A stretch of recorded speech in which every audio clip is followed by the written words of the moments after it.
मैया के साजल घाट बा, छठी मैया के साजल घाट बा।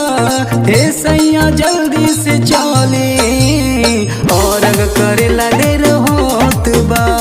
हे सैया जल्दी से चले और करेला देर होत बा।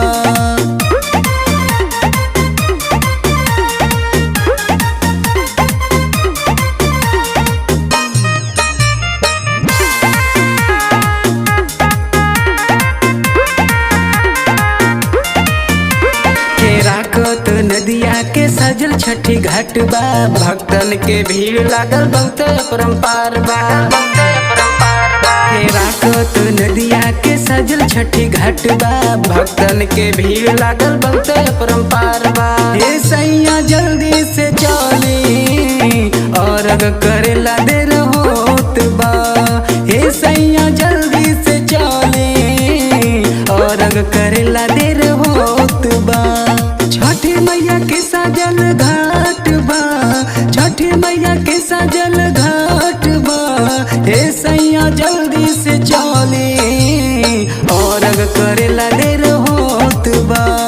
हे सैया जल्दी से चले और करेला देर होत बा।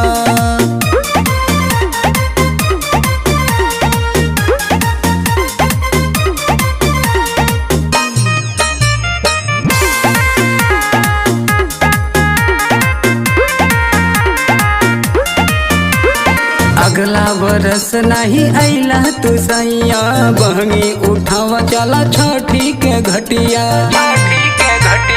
अगला बरस नहीं अइला तू सैया, बहनी उठावा चला छठी के घटिया। हे सैया जल्दी से चले और करेला देर होत बा। हे सैया जल्दी से चले और करेला देर होत बा। छठी मैया के साजल घाट बा, छठी मैया के साजल घाट बा। हे सैया जल्दी से चले